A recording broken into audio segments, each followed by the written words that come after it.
আরে না না, সে এক কলিগ। ভালোই ভাইয়া, এমন একজন পেয়েছিস। বাড়িও সাজাবে, অফিসের কাজও আবার করবে। ভাইয়া দেখছেন কতটা কেয়ার করে।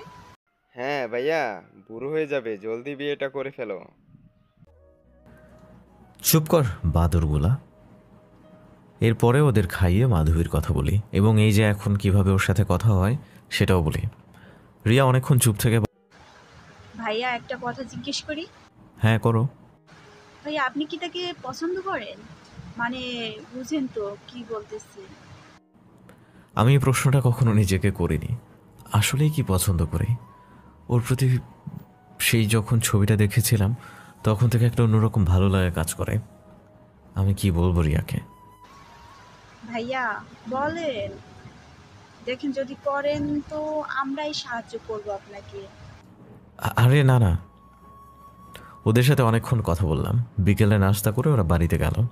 রাতে ভাইটা ফোন দিল, কিরে এখন কল দিলি? ভাইয়া, আম্মু জানি কিভাবে বুঝে গেছে। কিভাবে? বাড়িতে যেতেই আম্মু জিজ্ঞেস করেন, কই গেছিলি? আমি বলছি ঘুরতে। পরে যখন রুমে যাব, যার বাড়ি থেকে আসলি? কে মা, কি বলো এসব? বুঝলাম না। মা তো তাই জানে। ভাইয়া, বাসায় আসলে হয় না? মা খুব চিন্তা করে তোমায় নিয়ে, হয়তো মুখে বলে না, বুঝছো? তোর কি মনে হয় আমি ইচ্ছে করে আছি? তুই বল আমার ভুল কি ছিল? ভাইয়া, কিন্তু তাই বলে। শোন, এসব নিয়ে ভাবিস না। কিছুক্ষণ কথা বলে ফোন রেখে দিলাম। ভাবছি বাবা মা এমন না করলে হয়তো এখন সত্যি সব ঠিক থাকতো। আমার সাথে মাধবীর বিয়েটাও সুন্দরভাবেই হয়ে যেত। থাক সেসব, না ভাবি এখন। কারণ যা কখনো হয়নি তা নিয়ে ভেবে আর কি লাভ? তা তো আর বদলাবে না কিছুই। ভাবতে ভাবতে চোখের পাতা লেগে যায়। সকালে রেডি হয়ে অফিস যাই। অনেক কাজ জমা হয়ে আছে। অফিসে যেতেই সবাই এসে আমাকে জিজ্ঞেস করছে আমার অবস্থা। সবার ভিড়ে একজন শুধু দূরে বসে আছে, সে হলো মাধবী। আমি সবার সাথে কথা বলে রুমে চলে যাই। ফাইলগুলো নিয়ে কাজে মন দেই। প্রায় 2 ঘন্টা পর মাধবী আসে, কিন্তু কেমন আছি জিজ্ঞেস না করে অফিসের কাজ নিয়েই কথা বলছে। পরে যাওয়ার সময় জিজ্ঞেস করে, স্যার জ্বর হ্যাঁ, আর আপনার খাবারগুলো আমার ছোট ভাই আর ওর বউয়ের খুব ভালো লেগেছে, ওরা আপনাকে ধন্যবাদ দিতে বলেছে। মাধবী বলে চলে যায়। মাধবী যদিও কিছু বলেনি, কিন্তু মুখ দেখেই বোঝা যাচ্ছে ও খুশি হয়েছে। আমিও কেন জানি আজকে মহা খুশি, শুধু শুধু হাসি পাচ্ছে। মাধবী 2বার এসেছে ফাইল নিয়ে, আর আমি 2বারে বিনা কারণে হাসছিলাম একটু পরপর। এই কারণে চড়া হাসি, নিজেকে উন্মাদ লাগছে। নিজেকে বলছি, আর হাসছিস কেন? শুধু হাসিই পাচ্ছে। এমন উন্মাদের মতো হাসির কারণ নিজেই জানি না। এসব ভাবতে আরও হাসি পায়। প্রথম মাধবী কিছুই বলেনি, এরপর আবার বিকেলে আসে। বিকেলেও সে একই অবস্থা। এবার মাধবী যাওয়ার সময় ফিরে। আমি কথাটা শুনে পুরো অবাক। আমি ভাবছি ওর আবার কি হলো। হাসি মুখটা এক নিমেষেই চুপসে গেল ওর কথা শুনে। তাহলে আমি আসলেই হাসছেন? আমি কি কোনো ভুল করেছি নাকি আজকে আমাকে দেখতে খারাপ লাগে? আরে না না, আপনাকে সব সময় মতোই অনেক সুন্দর লাগছে। আপনি অনেক সুন্দর। আপনাকে দেখে কখনোই খারাপ লাগে না যে হাসতে হবে। আরে আপনার জন্য না, আসলে কেন যে হাসছি নিজেও বুঝতে পারছি না। আজকে নিজের অনেক ভালোই লাগছে কারণ ছাড়াই। সকাল থেকে বিনা কারণে এমন লাগছে। দেখলাম মাধবী একটু হাসি দিচ্ছে, আবার থামছে। রাগ করলো নাকি খুশি হলো কিছুই বুঝলাম না। মাধবী চলে যাওয়ার পর আমি বসে ফাইলের দিকে তাকাতেই মনে হলো, আমি কি করলাম? তাকে সুন্দর বলতে গিয়ে একটু বেশি প্রশংসা করে ফেললাম না? ও শেট, না, কি করলাম আমি এটা? আর এগুলো অন্য কলিগ টলিগকে বললেও তো হতো। ওকে এইভাবে প্রশংসা করতে হলো? কি ভাববে এখনো? কিন্তু মাইন্ড করেনি, সেটা হাসি দেখেই বুঝেছি। তারপরে ওইভাবে কথাগুলো বলে দিলাম, তাও আর বিনা সংকোচে। এসব ভেবে আবারও হেসেই ফেললাম। আজকের দিনটা বিনা কারণেই ভালোই যাচ্ছে। যাক, এমন হলেও ভালোই হয়। আবার আজকে আমাদের লাস্ট প্রজেক্ট সাবমিটের দিন, আজকে রাতেই দিয়ে দিব। তাই আবার কাজের দিকে মন দিলাম। রাতে প্রজেক্ট সাবমিট করেই বাসায় আসলাম। এই প্রজেক্টের জন্য কোম্পানি আরেক ধাপ উপরে উঠল। কত যে খুশি সেটা বলে বোঝাতেই পারবো না। এবার স্যালারির সাথে সবাইকে ছোট করে একটা বোনাসও দেওয়া হবে। মাধবী যদিও কন্ট্রাক্ট সাইন করে এসেছে, সে চাইলে এই টাইম পরে চলে যেতে পারবে, কিন্তু অফিসের ম্যানেজার এবং অন্যদের কথা শুনে বুঝলাম সবাই চায় সে যেন এখানে পার্মানেন্ট হয়ে যায়, কারণ সে খুব অভিজ্ঞ এবং পরিশ্রমী একজন মানুষ। এরপর আসে স্যালারির দিন। স্যালারির সাথে সবাই যখন একটা ছোট্ট বোনাস পায় তখন সবাই খুশি, কিন্তু মাধবী কিছুই পেল না। সে ভাবছে হয়তো ভালো করেনি, মন খারাপ ছিল। মাধবী বসেছিল চুপচাপ ওর ডেস্কে। ম্যানেজার ওকে আমার আসতে পারি স্যার? দেখলাম মুখটা মলিন হয়ে আছে। ও হয়তো ভাবছে ভালো করেনি তাই তাকে বোনাস দেওয়া হয়নি। আপনাকে এমন লাগছে কেন? মনে হচ্ছে মন খারাপ? কিছু না স্যার, একটা প্রশ্ন করি। হ্যাঁ করেন। আমি কি কাজে কোনো আপনাকে কেউ কেউ কি বলবে স্যার? তার মানে ভুল করেছি। হ্যাঁ, এই যে খামটা নিয়ে যান, আপনার ভুলের জন্য এটা দেয়া। কথাটা বলেই আমি আমার ফাইলের দিকে মনোযোগ দিই। কিছুক্ষণ পরে দেখি ফাইলটার দিকে কেমনভাবে যেন তাকিয়ে আছে। আমার চোখে চোখ পড়তে ও বাইরে চলে যায়। বাইরে গিয়ে খামটা খুলেই দৌড়ে চলে আসে। ওর মুখে খুশির ছাপ। আপনি না বললেন যে আমি ভুল করেছি? আমি তো ভেবেছিলাম কন্ট্রাক্ট ভেঙে আমাকে তাড়িয়ে দিন। আপনি যা ভাবছেন এমন কিছুই না। আপনার কাজের উপর খুশি হয়ে সবাই আপনাকে পার্মানেন্ট করার সাজেশন দিয়েছে, তাই কন্ট্রাক্ট বাদ দিয়ে এখন থেকে আপনি কোম্পানির একজন পার্মানেন্ট সদস্য। এখন যেভাবে ন্যায় ও সততার সাথে কাজ করেন আশা করি সবসময় এভাবেই করবেন। মাধবী খুব খুশি হয়ে লেটারটার দিকে তাকিয়ে আছে। মাধবী পেছন ফিরে চলে যাবে, আমি তখন ওকে ডাক দিই, শুনুন। মাধবী ফিরে তাকালো। আজকে তো সবার হাফ ডে, আপনি বাসায় চলে না, মানে ওই দিনের সাহায্যের জন্য কৃতজ্ঞতা জানানো হয়নি, তাই আজ আমার সাথে কফি খেতে গেলে ঋণের বোঝাটা কিছুটা হলেও হালকা হতো। মাধবী হয়তো এটা আশাই করেনি। ও কি বলবে? কিন্তু ট্রিট আমি দিব। ধন্যবাদ আমি দিব, বাট ট্রিট আপনি দিবেন। আচ্ছা ঠিক আছে। এরপর অফিস শেষে আমি মাধবীকে নিয়ে বেশ ভালো একটা জায়গায় গেলাম। সেখানে গিয়ে আমি এক কাপ কফি নিলাম। মাধবী অন্য কিছু নিল কফির সাথে।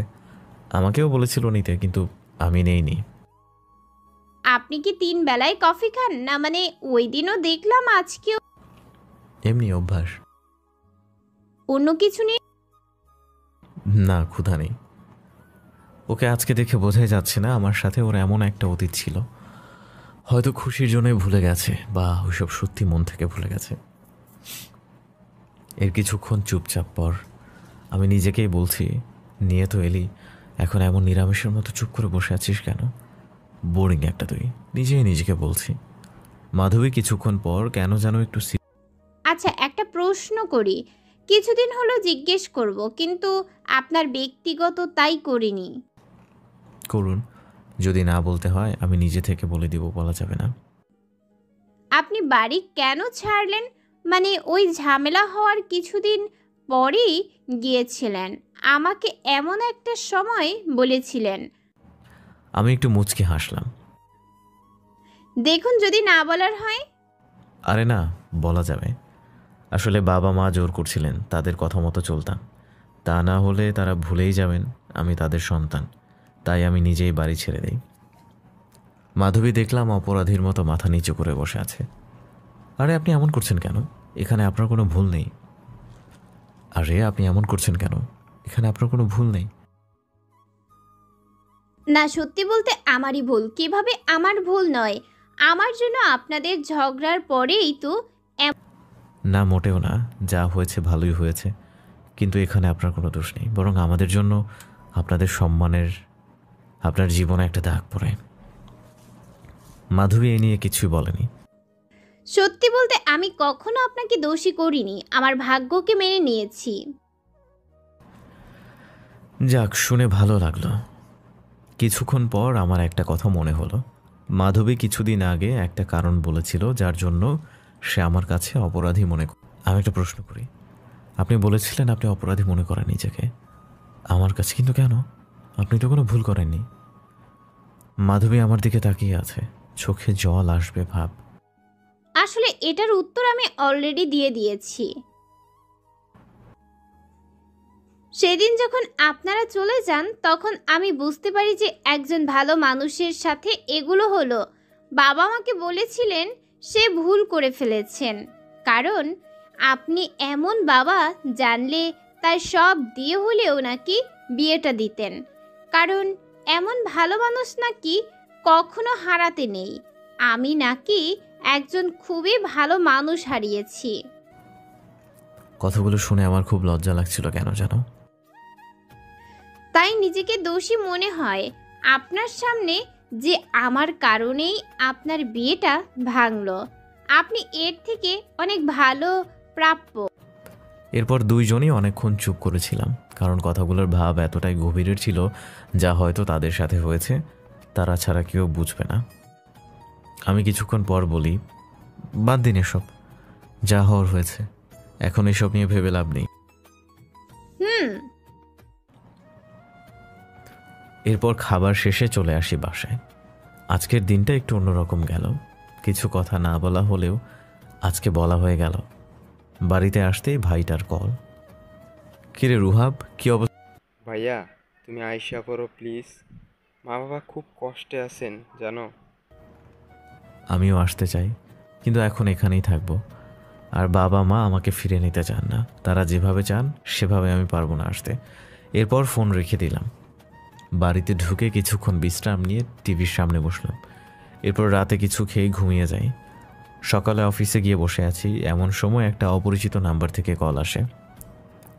আসসালামু আলাইকুম। বিপরীত দিক থেকে ওয়ালাইকুম আসসালাম বলে। আমি শুনেই দাঁড়িয়ে যাই।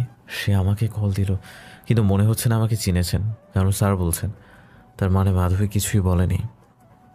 আরে আমাকে স্যার বলবেন না, আমি আপনার থেকে ছোট। আসলে গতকাল মাধবীর থেকে আপনার কথা শুনে আমি ও তার মা বলেছিলাম যে আপনাকে নিয়ে আসতে, আজকে বাড়িতে লাঞ্চ করতে, কিন্তু কিন্তু মাধবী না করেছে যে আপনি আসবেন না। কিন্তু আমরা চাই প্লিজ আসুন আমাদের বাড়িতে, আমাদের কথাটা রাখুন। আমি এখন পড়েছি মহা মুশকিলে, কি বলি, না করব নাকি? জানি আপনি ব্যস্ত মানুষ, তারপরও চেষ্টা করে। বারবার বলছিল তাই আমি আর না করিনি। ফোন রাখার পর আমার অবস্থা একেবারে ঘেমে একাকার। কি করি? হ্যাঁ তো বলেছি, বাট করিটা কি? আমি ম্যানেজারকে বলি যে মাধবীকে ডাকিয়ে দিতে, আজকে দুপুরে মাধবীর ছুটি দিয়ে দিতে। কিছুক্ষণ পরে মাধবী রুমে আসলো। মানে আপনি বাড়িতে বলেননি আমি অফিসের আপনার সিনিয়র বস? মাধবী আমার দিকে বড় বড় চোখ করে তাকিয়ে আছে। না মানে আপনার বাবা ফোন করেছিলেন, দুপুরে যেতে বলছেন। আমি তো না করিনি, এতবার বলার পর কিভাবে বলবো? আসলে বাড়িতে বলার সাহস পাইনি, কিন্তু যাবেন, আপনার খারাপ লাগবে না? খারাপ লাগবে না, আবার কেন যেন ভয় করছে। মাধবী কি বলবে আমি যাবো শুনে, সেই তো থাও। এরপর দুপুরে আমি আমার গাড়ি দিয়ে আর মাধবী ওর গাড়ি দিয়ে মাধবীর বাড়ি যাই। গাড়ি থেকে নেমে মাধবীর বাড়ির দিকে তাকালাম। আজকে দ্বিতীয়বার বাড়ির ভেতরে যাব। প্রথমবার ছিলাম বর, আজকে বস। ভাগ্যের কি করুণ অবনতি।